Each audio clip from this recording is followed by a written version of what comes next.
Buenos días, querido alumno. Aquí estamos de nuevo, continuando con nuestra lectura en este seminario de lectura de textos filosóficos del periodo contemporáneo, de la obra interesantísima de Martin Buber, El eclipse de Dios. En esta sesión vamos a dar las claves y plantear las cuestiones, no todas porque es imposible, el texto es tan sugerente y además tan actual que se puede aplicar a nuestra situación del mundo presente. Vamos a comentar el capítulo tercero, Religión y Filosofía. Tras haber visto Religión y Realidad, en el que Buber buscaba, a través de ese diálogo con tantos pensadores que él selecciona, del encuentro de la verdad, del encuentro de la religión con un Dios real, no con un Dios idea, aquí se va a afrontar otro tema central y que nosotros ya conocemos mucho en la reflexión que hemos hecho en San Dámaso, porque está relacionado con otra terminología: fe y razón, teología y filosofía. Aunque el acento que pone aquí Buber desde su pensamiento dialógico y personalista va más a lo que es una relación vital, religión no entendida como idea filosófica, como estudio fenomenológico de la misma, como un apartado de los saberes del hombre, sino la religión entendida en su realidad existencial y concreta en la vida de los hombres. La auténtica religión existencialmente considerada, no la idea de religión o la filosofía de la religión. Aunque siempre que hablamos de estas cosas, pues está la paradoja, ¿no? Para hablar de la religión en una asignatura de filosofía, pues de alguna manera, quieras o no, aunque quieras, pues eso, pues ir a lo fundamental de lo existencial, pues no dejas de hacer pues lo que es una reflexión filosófica, ¿no? ¿Cuál es la idea central que aparece a lo largo de estas estupendas páginas que toca leer hoy? Voy a dar algunas claves. La primera es distinguir radicalmente entre las esferas de la filosofía y la religión. Una distinción que, sin embargo, no debería llevar a una ruptura. Igual que no hay ruptura entre fe y razón, entre filosofía y teología, análogamente, ¿no? Mejor que igual, análogamente, ¿no? Y junto a esa idea hay una clave importante para entenderla, y es qué filosofía tiene en el trasfondo de su consideración Buber. Yo creo que sigue siendo la filosofía moderna y contemporánea, el proyecto ilustrado, lo que se ha manifestado a lo largo de los últimos siglos y que él ha experimentado. No es una filosofía en exceso racionalizada. Por eso él, en su reflexión, quizá hace esa búsqueda en filósofos anteriores, ¿no? Para intentar plantear las cosas con mayor radicalidad y tener una perspectiva que ayude a superar los límites que él se da cuenta que existen en el estudio y consideración que de la religión hace la filosofía moderna y contemporánea.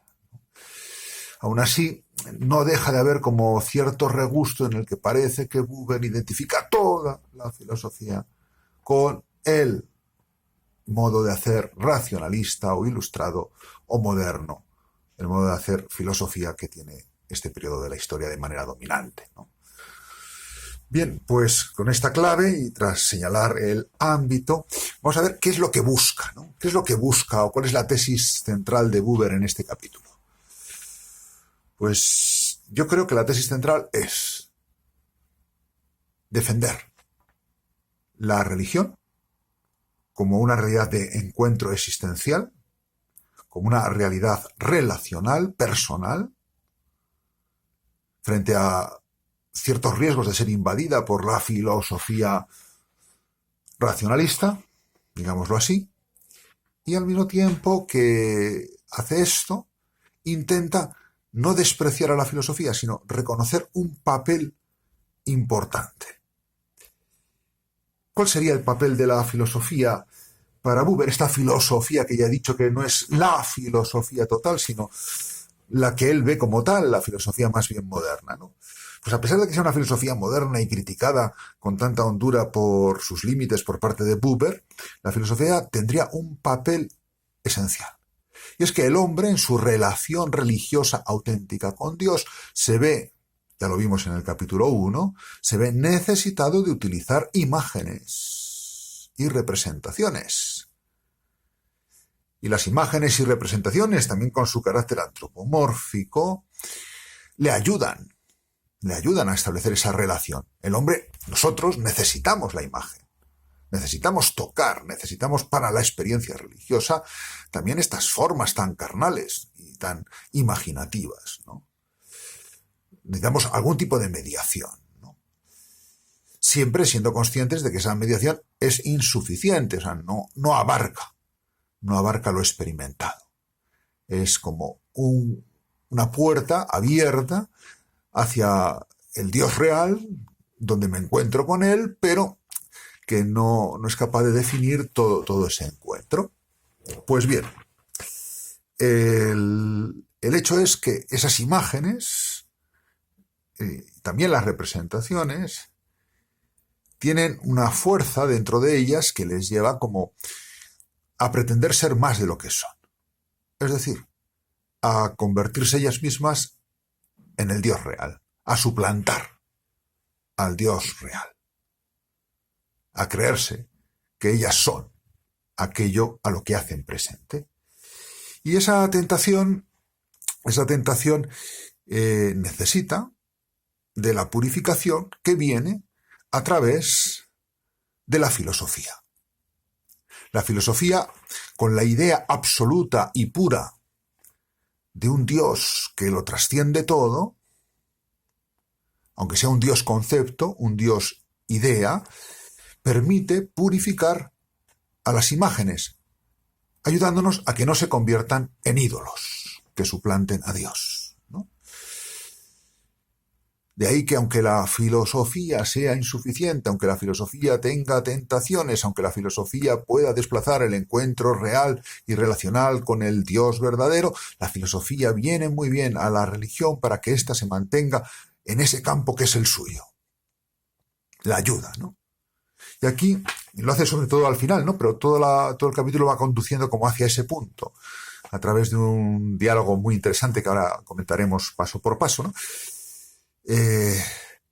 Al final tiene una tesis incluso que puede asombrarnos, ¿no? Y es que el pensamiento ateo, el ateísmo moderno, en la medida que es un ateísmo que lo que niega es la imagen, y aquí está la interpretación de Buber, el ateísmo moderno es un ateísmo que critica la idolatrización de las imágenes. En el fondo no criticaría al Dios real, sino a los dioses, a los ídolos que la religiosidad falsa o la religiosidad que se ha ido debilitando y corrompiendo, perdiendo el encuentro y la fuerza del encuentro originario, tiene, ¿no? Criticando eso, el ateísmo, en el fondo, estaría haciendo como una función socrática, lo mismo que hizo Sócrates, ¿no? Acordaos, por ejemplo, esto sí lo habéis estudiado el año pasado al principio en Historia de la Filosofía Antigua, y Sócrates es una de esas figuras que iluminan siempre la reflexión, ¿no?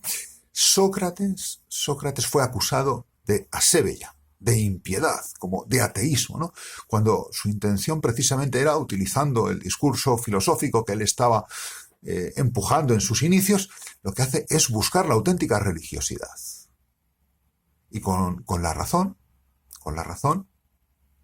pues Sócrates purifica de los ídolos. Sus contemporáneos lo entienden de manera casi seguro interesada, ¿no? Lo entienden como una muestra de impiedad para quitárselo de medio, ¿no? Como si Sócrates fuese ateo, ¿no? Sin embargo, Sócrates lo que está haciendo es un servicio a la religiosidad, un servicio que luego continuará Platón, ¿no? Con su crítica y construcción de mitos a un mismo tiempo, ¿no? Pues bien, esto que hizo Sócrates en los albores del pensamiento filosófico es el papel que incluso al ateísmo contemporáneo, este ateísmo que ha sido a veces tan agresivo, tan secularizador con la religiosidad, porque ha tomado toda la religión a veces como un todo, ¿no? Pues Buber le dice, hasta este pensamiento ateo es útil al auténtico pensador religioso, al auténtico creyente, porque le sirve para purificarse de sus posibles desviaciones idolátricas, para destapar que quizá, sin darse cuenta, en su religiosidad hay deformaciones que no se corresponden con la auténtica religiosidad. Y esa sería, bueno, pues la doble conclusión de o las dos conclusiones porque son dos, no es una con dos caras, son dos, ¿no? Es decir, la auténtica religiosidad busca un conocimiento que trasciende el filosófico, porque se da en el encuentro, y al mismo tiempo la filosofía, incluso esta filosofía moderna, ilustrada, que acaba en una formulación atea, puede ayudar a recuperar un espacio, crear un silencio puro en el cual se pueda recuperar la auténtica vivencia religiosa. Interesante, ¿no?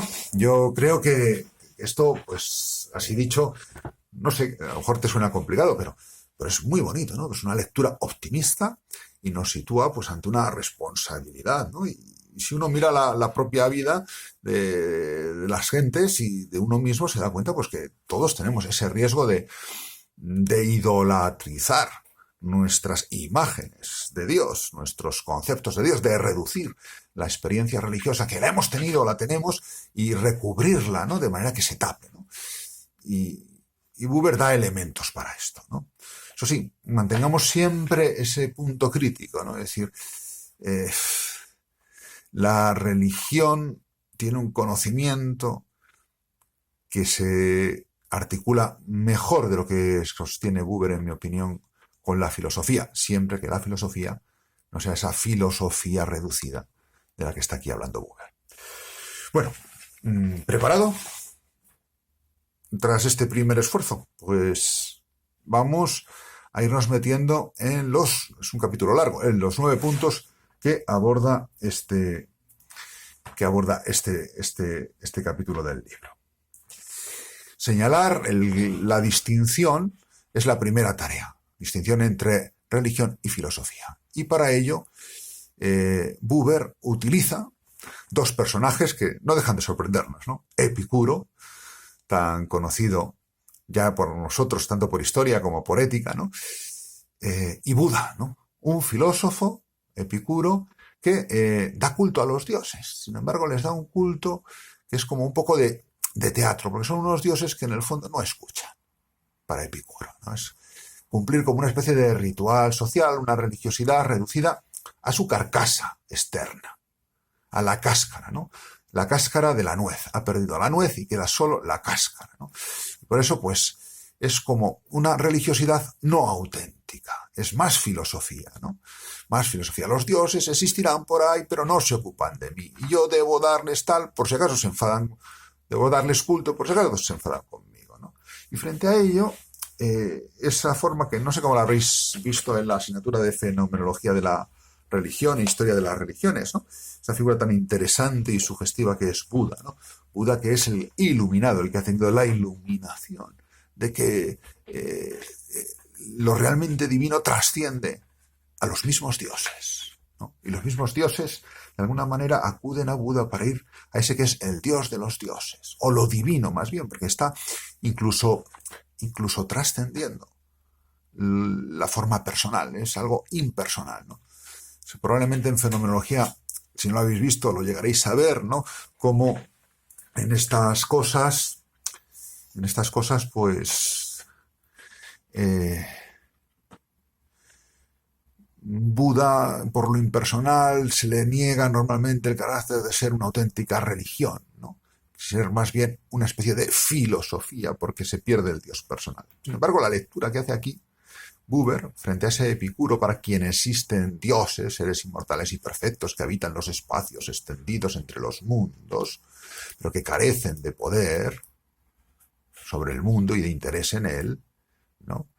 Sin embargo, Buda, cuando se digna mencionar esos dioses, ¿no?,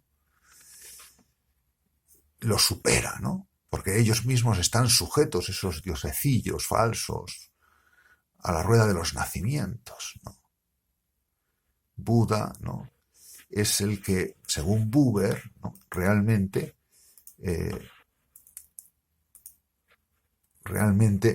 perdonad que se me está sublevando, me pasa como en las clases presenciales que se me subleva la informática. Bueno, pues realmente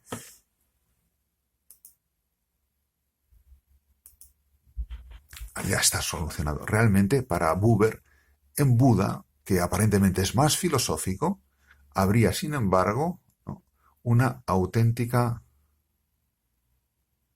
una auténtica religiosidad, ¿no? Porque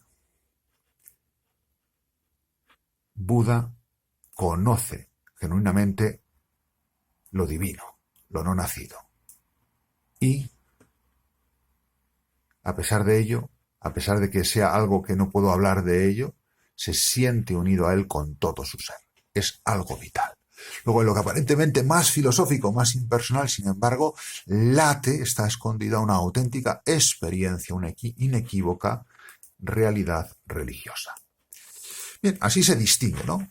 Se distingue y a la vez se ve, pues eso que es como estas cosas, ¿no? Que están siempre como entrelazadas, ¿no? Entrelazadas ahí de la filosofía y la religión. Interesante. Bueno, el segundo punto del capítulo, el segundo apartado, va también a coger, es sorprendente la gran cultura que tiene Buber, ¿no? Ojalá alguno de vosotros, de los que estaréis viendo este vídeo un día de estos, hayáis aprovechado el año pasado para leer las tragedias de los grandes autores griegos, ¿no? Aquí se sirve de ellos nuestro amigo Buber, ¿no? En este segundo punto va a dar un paso, o sea, tras ver la distinción entre religiosidad y filosofía y cómo ahí hay que matizar, aquí va a ir a través de Esquilo, una frase de Esquilo, ¿no? Y de Eurípides, a mostrar precisamente algo que para nosotros, por lo menos a mí, me chirría, ¿no? Es algo que cuando lo leí por primera vez, pero ¿qué quiere decir aquí Buber, no? Y luego, pues tiene su parte de verdad, ¿no? Habría que verlo, ¿eh? Pero es esta frase, ¿no? La tesis de este punto. La manifestación personal de lo divino no es decisiva para la autenticidad de la religión. ¿Sorprende? Léalo despacio, ¿no? La manifestación personal de lo divino no es necesario, no es decisiva para la autenticidad de la religión. No deja esto de ser realmente sorprendente, ¿no? Bueno, ¿qué quiere decir con esto Buber? Pues eso, que si bien lo ideal sería una religiosidad auténtica que además llegue al encuentro personal de tú a tú en la medida que eso sea posible, aunque eso sea lo mejor, aun sin lo personal, aun sin descubrir el carácter personal de Dios, que Dios es un tú, puede haber un barrunto auténticamente religioso, una vivencia auténticamente religiosa, un encuentro con lo real de Dios, aunque esa persona o ese pueblo todavía no haya descubierto que Dios es persona, que Dios es un tú que se relaciona con él. Pero puede haber ya esa relación, ¿no? Piénselo despacio, ¿no? Es profundo, ¿eh? Y yo creo que tiene una parte de razón. Hombre, si hubiese dicho en absoluto, ¿no? Como de una manera en bloque, ¿no? Que la auténtica religión no incluye el carácter personal del encuentro con Dios, pues eso sería un error, evidentemente. Ahora, aquí es mucho más matizado Buber, ¿no? Es decir, puede haber una auténtica religiosidad sin llegar a alcanzar lo personal. Y esto lo hace a través de estos dos dramaturgos griegos, ¿no? Eurípides y Esquilo. Esquilo, el primero de ellos. ¿Cuál es la frase?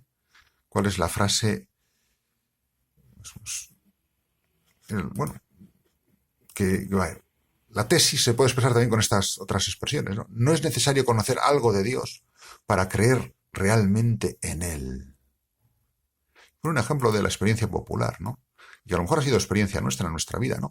Auténticos creyentes sabemos hablar a Dios, aunque no sepamos hablar sobre Dios, ¿no?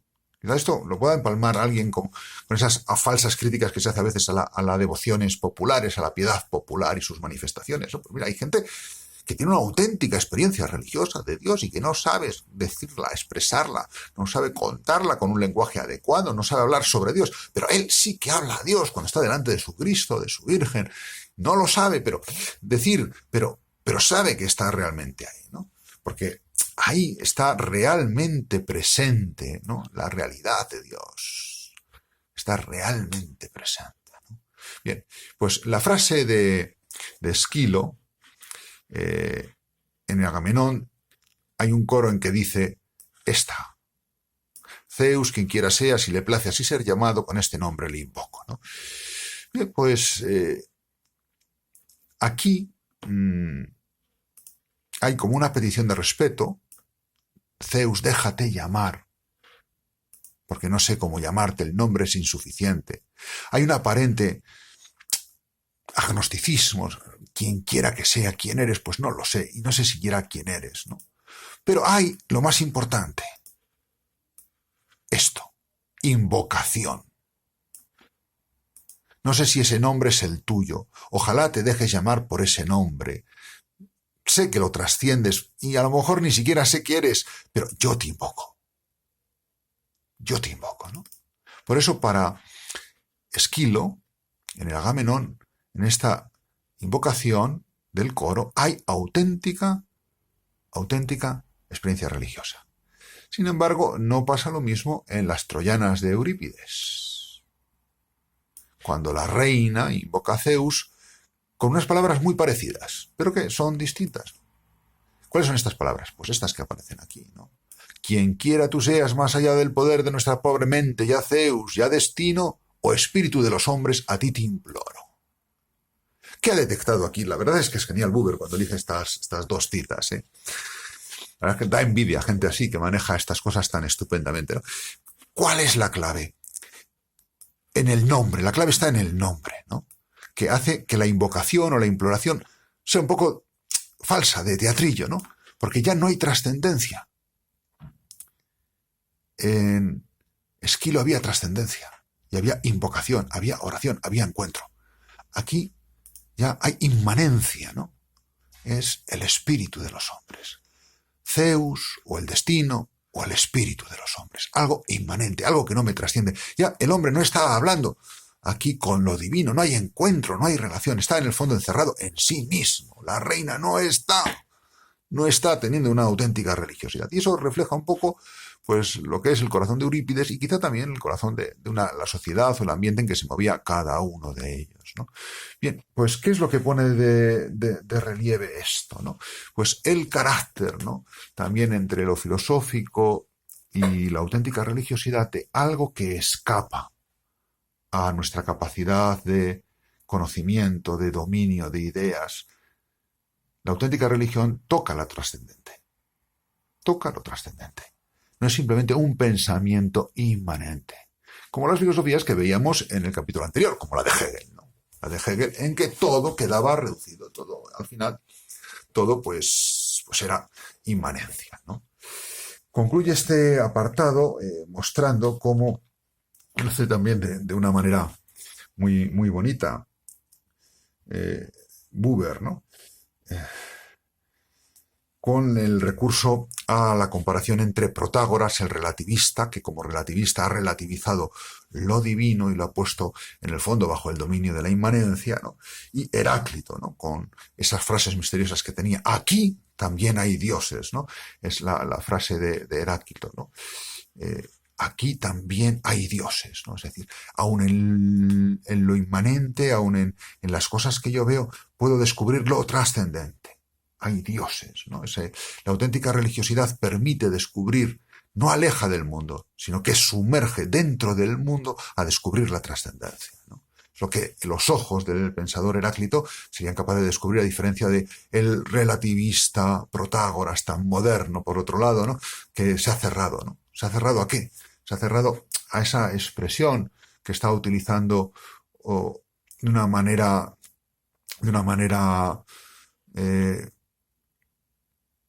permanente en este capítulo Buber, ¿no? el hombre experimenta o no experimenta, según la auténtica religiosidad, la presencia de lo divino frente a él. Heráclito, Esquilo, experimenta la presencia de lo divino. Buda la experimentaría también. Epicuro, Eurípides, Protágoras no la experimentarían. Quedarían en la inmanencia de la razón. No sería posible para ellos un tú verdadero de lo divino.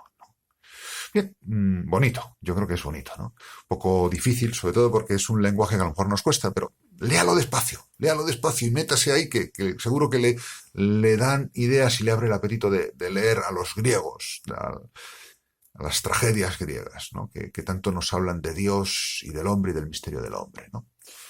Bien, pues pasamos ya al tercer punto. El tercer punto de este libro vuelve a profundizar con otra vuelta de tornillo, el punto 4, para delimitar las dos esferas, la filosófica y la auténticamente religiosa, a través de las categorías de encuentro y abstracción, de relación y abstracción, ¿no? La auténtica religión, la auténtica religión o religiosidad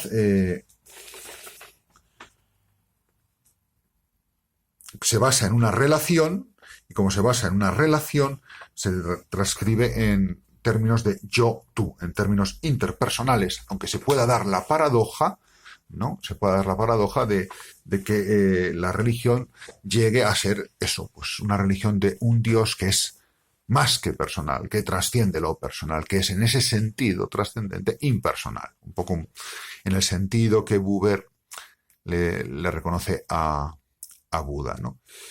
Bien, por otro lado, la filosofía, la auténtica filosofía, importante también, por el papel, no lo olvidemos, que aunque es insuficiente, pero tiene un papel esencial, ¿no? Lo que hace es objetivar, ¿no? Y por eso, en vez de moverse en el yo-tú, a través de la abstracción, lo que hace es moverse en la dialéctica sujeto-objeto, ¿no? Esto permite distinguir, ¿no? Distinguir. Por eso, cuando el filósofo interpreta la religión y cree que su esencia es conocer, se equivoca, porque entiende el conocer al estilo de los filósofos, y la religión no busca conocer al estilo de los filósofos. Eso sí, la religión, el auténtico religioso dirá, pero yo sí busco conocer. Y eso está tanto en el Antiguo Testamento, en la categoría de el camino de Dios, como, por ejemplo, pone otro ejemplo análogo en el Tao chino, ¿no? El sendero en el cual se mueve el mundo, ¿no? Hay un conocimiento que es distinto del filosófico, un conocimiento que se basa en el encuentro, en la relación del tú y del yo. Pero la auténtica religiosidad busca un conocer, pero no un conocer de esencias tipo filosófico, ¿no? Quizá aquí, desde nuestra postura, la mía por lo menos, se me queda un poco corto, ¿no? Porque yo creo que la filosofía puede más. Si hubiese profundizado Buber un poco más en el carácter, la pregunta de Aristóteles sobre si se puede ser el hombre, si puede ser amigo de Dios, quizá hubiese dicho algo hubiese concedido algo más de papel a la filosofía buena, a la filosofía bien hecha, no solo a la filosofía racionalista. Pero en el sentido de que está aquí, pues sí, tiene su utilidad, ¿no? Por eso, la relación fundamental de la religión implica un conocimiento, pero busca la totalidad de la vida. Bueno, como este vídeo ya lleva media hora, ¿no? Media hora, y luego subirlos no es fácil porque llevan horas y a veces dan problemas. Voy a cortar aquí este capítulo y vamos a dejar los puntos 5, 6, 7, 8 y 9 para otra sesión.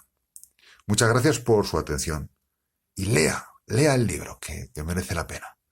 Y por supuesto, seguimos rezando unos por otros, fiados en que el Señor está cerca de todos en estos momentos tan complicados. Especialmente les invito a pensar en aquellos países que no tienen tantos medios como tenemos nosotros aquí para afrontar epidemias. Hasta pronto y vamos a por todas.